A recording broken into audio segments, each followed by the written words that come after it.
घायल तो यहाँ हर परिंदा है, मगर जो फिर से उड़ सका वही जिंदा है। नमस्कार, मैं हूं कमल श्रीमाली। आपका स्वागत आपके अपने चैनल में। और 29 मार्च 2025 को शनिदेव के मीन राशि में प्रवेश के इस विशेष एपिसोड में, यह एपिसोड आपकी राशि पर, आपके नाम राशि पर या मून साइन पर आधारित है और सिर्फ शनि की गोचर में दृष्टि प्रभाव पर ही निर्धारित है। शनि का राशि परिवर्तन होने से आपकी राशि पर क्या प्रभाव पड़ेगा, यह विस्तार से एक अलग एपिसोड बनाया हुआ है, इसी चैनल पर उपलब्ध है। आप सभी की मांग पर कि शनि की दृष्टियाँ सबसे ज़्यादा विनाश करती है, तो उनका अलग से एक एपिसोड बनना चाहिए। आपकी इसी डिमांड को पूरा करने के लिए यह एपिसोड बनाया है। साथ ही आपकी जन्म कुंडली में विद्यमान शनि के दिव्य योग भी इस एपिसोड के अंत में बतला रहा हूँ। आइए अब ये जानते हैं कि कब कब शनि की दृष्टि होती है विनाशकारी। ज्योतिष के अनुसार शनि जब भी मीन राशि में प्रवेश करते हैं तो विनाशकारी घटनाएं घटने लगती है। एक बार फिर 2025 में शनि की मीन राशि में प्रवेश होने से विनाशकारी घटनाओं की आशंका जताई जा रही है और इस संभावना को गंभीरता से लिया जाना चाहिए। 25 फरवरी 1937 को जब शनि का मीन राशि में प्रवेश हुआ था, तब दूसरे विश्व युद्ध की स्थिति बनने लगी थी। विश्व के कई देशों के बीच में तनाव बढ़ गया था।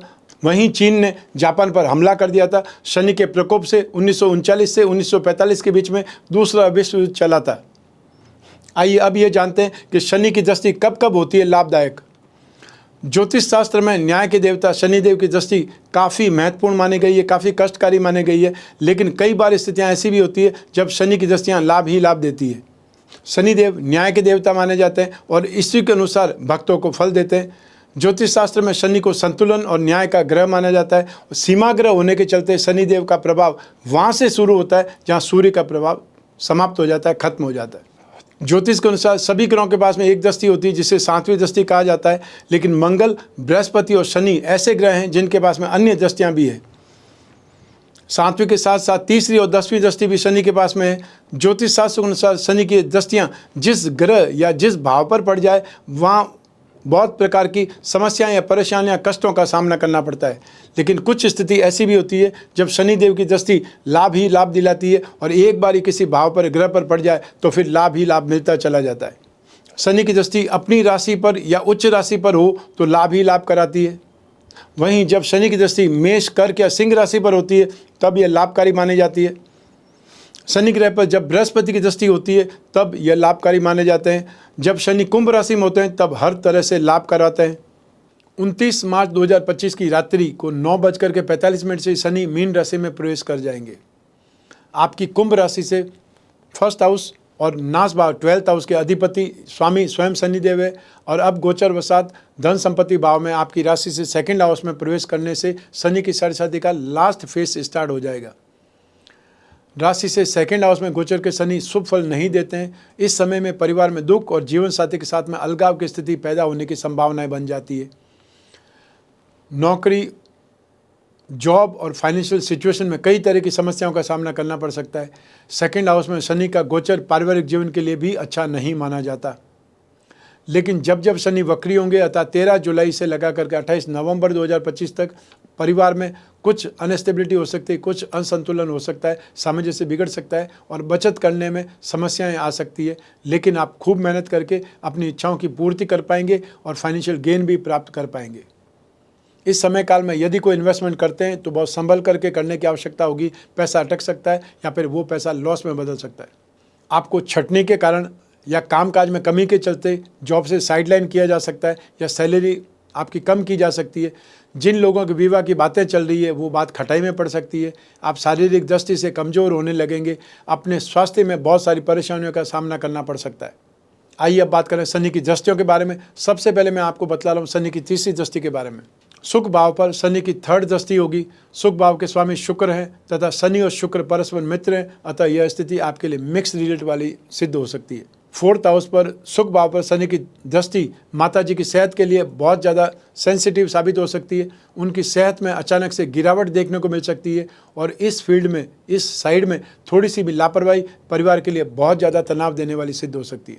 भूमि, भवन और वाहन के विषय में या घर परिवार के साथ में कुछ चर्चाएं इस समय तेजी पकड़ेगी। संभवतः आप इस दिशा में निवेश के लिए आगे भी बढ़ेंगे। अपनी पॉकेट अलाउ करें, उससे कहीं ज़्यादा कर्ज लेकर के कोई वाहन खरीदेंगे तो फाइनेंशियल प्रेशर का सामना करना पड़ेगा। जो भी फैसला करें इस बात पर विशेष ध्यान रखें। यह समय, यह गोचर बचत का है, बेफिजूल दिखावे में अटक करके खर्च करने का नहीं। आप भूमि भवन वाहन की खरीद जरूर करें, पर अपने बजट का ख्याल भी रखें।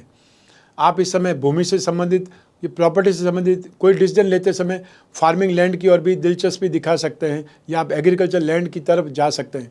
आइए अब बात करें शनि की सप्तम दृष्टि की। राशि से अष्टम भाव पर, मारक भाव पर शनि की सप्तम दृष्टि कन्या राशि पर होगी। कन्या राशि के स्वामी है बुध। शनि और बुध परस्पर मित्र हैं, अतः यह स्थिति आपको मिक्स रिजल्ट देगी। आपको गूढ़ ज्ञान प्राप्त हो सकता है। लंबी अवधि में इन्वेस्टमेंट के द्वारा लाभ प्राप्त करवा सकता है यह गोचर। ज्योतिष, रिसर्च, पीएचडी, साइकोलॉजी के सब्जेक्ट से संबंधित स्टडी कर रहे स्टूडेंट्स के लिए यह समय बहुत सफलतादायक सिद्ध होने वाला है। इस गोचर काल के दौरान कोई पुरानी प्रॉपर्टी में इन्वेस्टमेंट के लिए आप आगे बढ़ सकते हैं। बस ध्यान रखिएगा कि जो उनके पेपर्स हैं वो कोई कमी नहीं रहे, या उसके जो पेपर में कोई भी गलती है वो सामने आ सकती है, जिसके कारण देरी सहन करनी पड़ेगी या धैर्यपूर्वक इस सौदे को आगे बढ़ाना पड़ेगा। परिवार के बंटवारे में भी आपको फाइनेंशियल गेन होने की गुंजाइश बनेगी। जो लोग शेयर मार्केट या कमोडिटी मार्केट, सट्टा बाजार, फ्यूचर ट्रेडिंग से संबंधित इन्वेस्टमेंट करते रहते हैं, इस समय लॉन्ग टर्म इन्वेस्टमेंट करना काफ़ी लाभदायक सिद्ध हो सकता है। लेकिन किसी के बहकावे में, जल्दबाजी में आकर के इन्वेस्टमेंट को इनकैश करने की गलती नहीं करनी। हेल्थ के प्रति, स्वास्थ्य के प्रति सजग रहें, विशेष तौर पर जब शनि वक्री होंगे, अर्थात 13 जुलाई से 28 नवंबर तक। यह स्थिति अचानक से स्वास्थ्य में गिरावट ला सकती है, या खाने पीने से संबंधित अरुचि हो सकती है। अपच, पाइल्स या ब्लड इन्फेक्शन जैसी समस्याओं का सामना करना पड़ सकता है। आइए अब बात करें शनि की दसम दृष्टि की। लाभ भाव पर, अर्थात 11th हाउस पर शनि की दसम दृष्टि धनु राशि पर होगी। धनु राशि के स्वामी ग्रह बृहस्पति। शनि और बृहस्पति में परस्पर समभाव है, अतः यह स्थिति स्टेबिलिटी प्रदान कर सकती है। आर्थिक मोर्चे पर यह समय आपको स्टेबिलिटी प्रदान कर सकता है। धैर्यपूर्वक, अनुशासित बन करके, डिसिप्लिन में रह करके, सही स्ट्रेटेजी का उपयोग करके आपको आगे बढ़ना चाहिए। और एक बात का विशेष ध्यान रखना है कि आपकी मित्र मंडली में, आपके सर्कल में से फ्रेंड के कारण नुकसान उठाना पड़ सकता है, या वे आपका फ़ायदा उठा सकते हैं। हालांकि नेटवर्किंग और अन्य सोर्सेज के माध्यम से आप इस नुकसान की भरपाई भी आराम से कर पाएंगे। आखिरकार पहले के मुकाबले इस समय आपके हाथों में बेहतर अवसर होंगे। आप में से जो जातक इस समय मल्टीनेशनल कंपनी में या टेक्निकल फील्ड में काम कर रहे हैं, तो यह गोचर काल आपके लिए बहुत ही लाभदायक बनने वाला है। इससे भी बेहतर नौकरी के लिए आप एफर्ट कर सकते हैं और सफल हो सकते हैं। व्यवसायी वर्ग इस समय सोच समझ करके मेहनत करेंगे तो आपके सपनों को बहुत बड़ी उड़ान मिल सकती है। लाभ की स्थिति में सुधार आएगा। विदेश यात्राओं के माध्यम से नए अवसर आप ढूंढ पाएंगे, नए लोगों से मिल पाएंगे, नई टेक्नोलॉजी को सीख पाएंगे। जो व्यवसायी कृषि संबंधित मशीनरी बनाने का काम या बेचने का काम करते हैं, उन्हें बहुत बड़े ऑर्डर प्राप्त हो सकते हैं। साथ ही cosmetic, jewellery designing, beauty treatment या ब्यूटी से रिलेटेड मेडिकल ट्रीटमेंट से संबंधित आपका काम है, तो आपके लिए शनि का गोचर बहुत ही बड़ा लाभ या आपको नई पहचान दिलवा सकता है। आइए अब बात करते हैं शनि के दिव्य योगों की। आपकी जन्म कुंडली आप देखिए, उसमें शनि कहाँ पर है, कौन से ग्रह के साथ में, तो उसका क्या परिणाम मिलेगा, ये मैं आपको यहाँ पर बता रहा हूँ। शनि और शुक्र एक राशि में ही हो तो पक्षाघात अर्थात पैरालिसिस अटैक हो सकता है। अगर किसी की कुंडली में शनि 4th हाउस में बैठे हैं तो भाग्योदय रोग देते हैं, क्योंकि 4th हाउस का नवम से कोई संबंध नहीं है, फिर भी भाग्योदय रोग देते हैं। शनि आपकी जन्म कुंडली में 4th हाउस में बैठे हैं तो बंधन योग अवश्य देते हैं। 4th हाउस का शनि सबसे ज़्यादा खराब माना जाता है, क्योंकि तीसरी दृष्टि से रोग भाव को देखते हैं, 7वीं दृष्टि से आपके कैरियर भाव को देखते हैं, और 10वीं दृष्टि से आपकी राशि भाव को, 1st हाउस को, लग्न को देखते हैं। अर्थात जातक के समस्त सुखों को भंग करके व्यापार ठप, जेल यात्रा या हार्ट अटैक जरूर देते हैं। इसलिए चतुर्थ का शनि महाविकराल माना जाता है। चंद्रमा और शनि का जब संबंध होता है तो व्यक्ति को सिर की बीमारी होती है। आपकी जन्म कुंडली में यदि शनि 12वें भाव में हो, नाश भाव में हो, तो व्यक्ति को अतुल धन दिलाते हैं, लेकिन एक दिन उसको आसमान से ला करके जमीन पर जरूर पटक देते हैं। जन्म समय में यदि शनि वक्री हो तो इसका 2nd भाव से संबंध हो, तब शनि गोचर में आएगा, तब व्यक्ति को अपार धन दौलत देगा। यदि शनि 2nd हाउस में हो तो व्यक्ति जिस उद्देश्य के लिए पैसा जोड़ेगा उस उद्देश्य में पैसा खर्च नहीं होगा। शनि की शत्रुता बुध से है, परंतु बुध की शत्रुता शनि से नहीं है। इसलिए मिथुन और कन्या लग्न वालों को शनि बहुत परेशान करते हैं। शनि का संबंध बुध से हो तो स्नायु रोग अथवा नर्वस सिस्टम से संबंधित प्रॉब्लम्स हो जाती है। यदि किसी का मकर लग्न हो और शनि सेकंड हाउस में बैठे हों तो वह व्यक्ति, वह जातक उपकार मानने वाला होता है। इसलिए मकर और कुंभ लग्न वालों को 7.5 के समय काल में बाल भी बाका नहीं होता है। शनि का 9वें भाव से संबंध हो जाए तो उसे उच्च स्तरीय अधिकार मिलते हैं। ऐसे व्यक्ति पाखंड को नहीं मानता।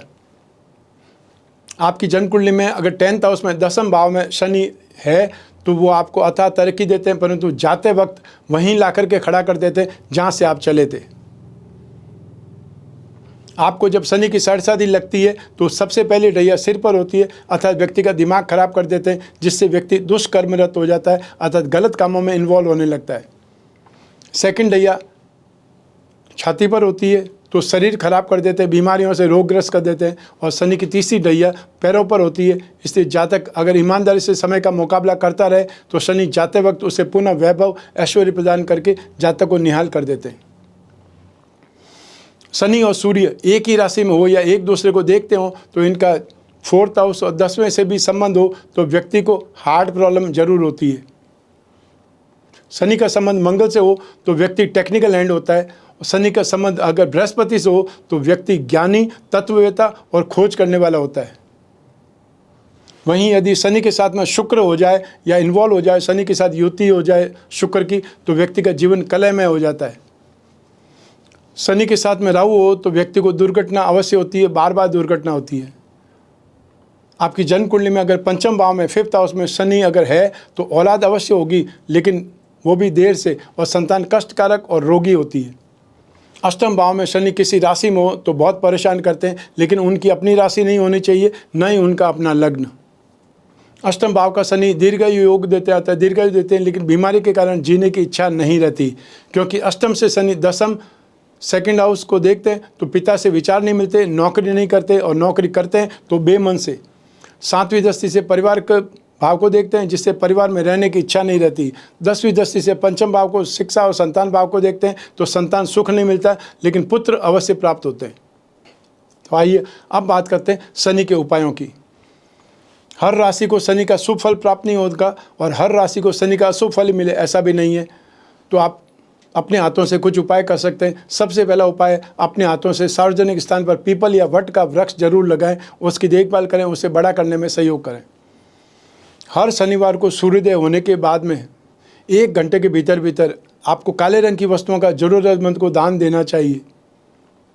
हर शनिवार को देसी चने की सब्जी और तेल में पकाई हुई पूरियों के पैकेट बना करके जरूरतमंदों के मध्य बांटें, उससे भी शनि का कुप्रभाव का शमन होता है, अर्थात आपको राहत मिलती है। शनि यंत्र की अंगूठी, जब भी शनि का गोचर हो या शनि आपके लिए प्रतिकूल हो, शनि की साढ़ेसाती या ढैया हो, तो आपको शनि यंत्र की अंगूठी धारण करना शुभ रहता है। और जिन्हें शनि की साढ़ेसाती या ढैया है वे विशेष रूप से शनि यंत्र के साथ में नीली जड़वा करके लॉकेट के रूप में धारण करें।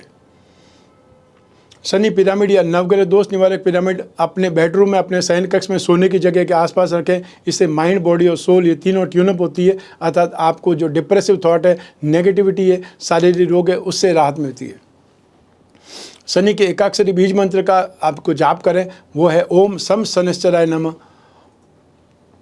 और या फिर शनि के जो बीज मंत्र हैं उनका आप जाप कर सकते हैं, ओम प्राम प्रीम प्रोम सह शने नमः। और जो माँ गायत्री के उपासक हैं वो शनि के गायत्री मंत्र का जाप कर सकते हैं, ओम भग भवाय विद्महे मृत्यु पुरुषाय धीमहि तन्नो शनि ही प्रचोदयात्। आपसे यथासंभव जितना भी हो सके आपको शनि शांति के उपाय जरूर करने चाहिए। तो ये था शनि के मीन राशि में आने पर शनि की दृष्टियों का आप पर क्या प्रभाव पड़ने वाला है, आपको शुभ फल मिलेगा या अशुभ फल मिलेगा। इसकी ज़्यादा जानकारी आप अपनी जन्म कुंडली के संदर्भ में भी जान सकते हैं, क्योंकि जन्म कुंडली आपकी अपनी होती है और आपकी अपनी डिटेल से ही बनती है। लेकिन फिर भी जब जीवन में समस्याएं ज़्यादा हो या भविष्य में झांकना हो, कोई बहुत बड़ा डिसीजन लेना हो या कुछ दुविधा हो, भ्रांतियाँ हो, उसका निराकरण चाहिए तो व्यक्ति को अपनी जन्म कुंडली का विश्लेषण कराना चाहिए, समय समय पर कराना चाहिए, 1 वर्ष में 1 बार जरूर कराना चाहिए। यदि आने वाला समय अच्छा है, शुभ है, पॉजिटिव है, तो आप ज़्यादा उत्साह के साथ में काम करेंगे, ज़्यादा काम करेंगे, डेयरिंग से काम करेंगे, आपका कॉन्फिडेंस ज़बरदस्त रहेगा, उससे आपको फ़ायदा ज़्यादा होगा। और यदि आने वाला समय नेगेटिव है तब आप अपने आप को सावधान करेंगे, नुकसान से बचने के एफर्ट करेंगे, और सावधानी से जितना आपका नुकसान बच जाएगा वो आपकी गेन है। तो ऐसी स्थिति में अपनी जन्म कुंडली विश्लेषण हर हालात में आपको लाभ ही लाभ मिलेगा, नुकसान होने का प्रश्न नहीं है। तो ऐसी स्थिति में जब भी जिज्ञासा हो अपनी जन्म कुंडली विश्लेषण की स्क्रीन पर दिए हुए नंबर पर संपर्क स्थापित करना है, चाहे वीडियो कॉन्फ्रेंसिंग के लिए या टेलीफोनिक कंसल्टेंसी के लिए। और आप में से वे लोग जो आमने सामने मिलना चाहते हैं, फेस टू फेस मिलना चाहते हैं, उनको हर एपिसोड के स्टार्टिंग में एक शेड्यूल आता है, वहाँ पर आप देख सकते हैं कौन सी सिटी में आने वाला हूँ मैं, वहाँ पर आप अपॉइंटमेंट लेकर के मिल सकते हैं। आप कोई भी कंट्री में रहते हो, कोई भी सिटी में रहते हो, आप अपने घर बैठे हुए, अपने ऑफिस में बैठे हुए अपनी जन्म कुंडली का विश्लेषण करवा सकते हैं अपने कन्वीनियंट टाइम पे। और आप में से वे लोग जो विदेश में रहते हैं, हम उनके लिए विशेष व्यवस्था करते हैं, उनके अपने टाइम पर हम उनसे बात करने का प्रयास करते हैं जिससे उनको ईजी रहे, क्योंकि भारत में और विदेश में टाइम जोन का डिफरेंस आ जाता है, जिससे जब यहाँ पे ऑफिस टाइम होता है तो वहाँ पे रात का समय होता है, सोने का समय होता है। तो ऐसी स्थिति में जब आपका समय हो, आप जिस समय चाहते हैं उस समय बात कर सकते हैं, वो हम प्रयास करेंगे। आपको सिर्फ एक छोटा सा ही प्रयास करना है, वो है अपॉइंटमेंट लेने का। आप और मैं ही बात करेंगे, बीच में तीसरा कोई भी नहीं होगा। ऐसी स्थिति में आप जो भी पर्सनल से पर्सनल प्रॉब्लम है उस पर भी डिस्कस कर सकते हैं, और जो भी समस्या हो उसे एक पेपर पर लिख दीजिए, ताकि कोई पॉइंट जब आप और मैं बात करें तब छूटे नहीं। और जो उपाय होंगे वो लिखित में आप तक पहुंचेंगे, या व्हाट्सएप के माध्यम से या ईमेल के माध्यम से, जो भी आपको संचार माध्यम पसंद हो वहाँ से। मैं हमेशा कामना करता हूं कि आप स्वस्थ रहें, प्रसन्न रहें और सुरक्षित रहें। अपना और अपने परिवार का बहुत बहुत ख्याल रखें। आप सभी को मेरा नमस्कार, बहुत बहुत शुभकामनाएं। ईश्वर आपकी रक्षा करे। धन्यवाद।